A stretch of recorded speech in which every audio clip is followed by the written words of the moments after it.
అన్న నమస్తే అన్న. నమస్తే. ఏం పేరు? శంకర్లాల్ నా పేరు. శంకర్లాల్ గారు. ఏం చేస్తుంటారు మీరు?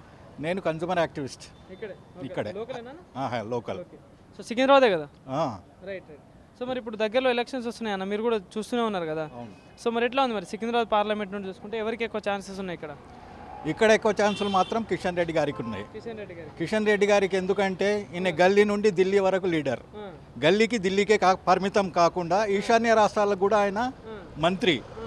ఈరోజు అంబర్పేటలో ఉంటాడు, ఒక కాలు అంబర్పేటలో పెడతాడు, ఒక కాలు సికింద్రాబాద్లో పెడతాడు, ఇంకో కాలు ఢిల్లీలో పెడతాడు. మళ్ళీ అవసరమైతే ఈశాన్య రాష్ట్రాలు అంటే ఏడు వాటికి కూడా ఆయనే చూస్తున్నాడు అన్నమాట.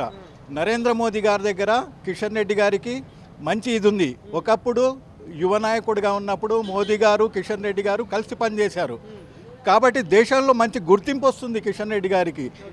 కేవలం సికింద్రాబాద్ గల్లీలకే పరిమితం కాలేదు. ఆయన గల్లీల గురించి ఆలోచించడం లేదు, పై లెవెల్లో ఆలోచిస్తున్నాడు. సికింద్రాబాద్ స్టేషన్ బ్రహ్మాండంగా డెవలప్ చేసిండు, ఎయిర్పోర్ట్ లాగా తయారవుతుంది, హైవేలు తయారవుతున్నాయి. మన ఓల్డ్ సిటీకి చూసుకున్నా సికింద్రాబాద్కి చూసుకున్నా కూడా చాలా డిఫరెన్స్ ఉంది. బ్రహ్మాండమైన అభివృద్ధి సాధిస్తున్నారు. కిషన్ రెడ్డి గారు కూడా చాలా వరకు ప్రయత్నం చేస్తున్నారు, ఇంకా అభివృద్ధి చేయాలనే ఆలోచనలో ఉన్నారు. మన దగ్గర ఐఐఎం హాస్పిటల్స్ వస్తున్నాయి, కాలేజెస్, స్కూల్స్ ఇవన్నీ కూడా డెవలప్ చేస్తున్నారు. గల్లీలో ఉన్నటువంటి స్కూళ్ళు కూడా తిరిగి స్కూళ్ళల్లో ఏమేం ఫెసిలిటీస్ లేవు అవన్నీ ఫెసిలిటీస్ కూడా ప్రొవైడ్ చేస్తున్నారు. హ్యాండిక్యాప్డ్ వాళ్ళకు కూడా వీల్ చైర్స్ అలాంటివి కూడా చేస్తున్నారు. ప్రతి కార్యక్రమం సికింద్రాబాద్లో చేస్తున్నారు. అటు ఢిల్లీలో ఉంటూ కూడా ఇక్కడ ఆలోచిస్తున్నారు. ప్రతి ఓటర్ గుండెలలో కూడా కిషన్ రెడ్డి గారు ఉన్నారు. గల్లీలో ప్రతి ఒక్కరికి అడిగినా కూడా కిషన్ రెడ్డి గారి పేరు చెప్పుకుంటూ ఉన్నారు. సో మరి చూసుకుంటే అటు కాంగ్రెస్ నుండి దానం నాగేందర్ పోటీ చేస్తున్న ఎంపీగా, ఖైరతాబాద్ ఎమ్మెల్యే నుండి ఎంపీగా పోటీ చేస్తున్నారు. ఇటు పద్మారావు కూడా ఉన్నాడు, మీ లోకల్ ఎమ్మెల్యే, ఆయన కూడా ఎంపీగా పోటీ చేస్తున్నాడు. సో మరి ఎట్లా ఉంటుంది, వీళ్ళకి ఏమైనా ఛాన్స్ ఉంటుందా గెలవడానికి? ఇప్పుడు పద్మారావు గారు అంటే బీఆర్ఎస్ నుండి ఉన్నారు. బీఆర్ఎస్ ఏం చేసింది అనేది ప్రజలకు అందరికీ తెలిసిపోయింది. కుటుంబ పాలన చేసిండ్రు. బీఆర్ఎస్లో ఉన్న నాయకులకు పవర్ లేకుండే, పవర్ మొత్తం కేవలం కేసీఆర్ దగ్గరే ఉండే, కేసీఆర్ కుటుంబం దగ్గరే ఉండే. ఆ విషయం ప్రజలకందరికీ తెలిసింది. బీఆర్ఎస్ నాయకురాలు కవిత ఏదైతే ఉందో ఆమె జైల్లో ఉంది ఇప్పుడు.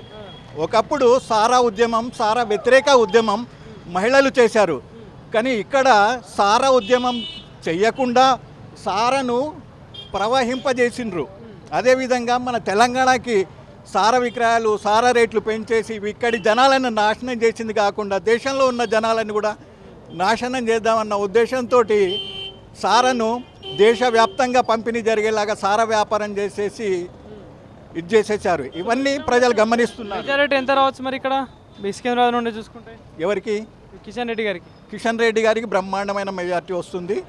10 కోట్ల రూపాయలు ఖర్చు పెడుతున్నారు. అభివృద్ధి కార్యక్రమాలు కూడా బాగా జరుగుతున్నాయి.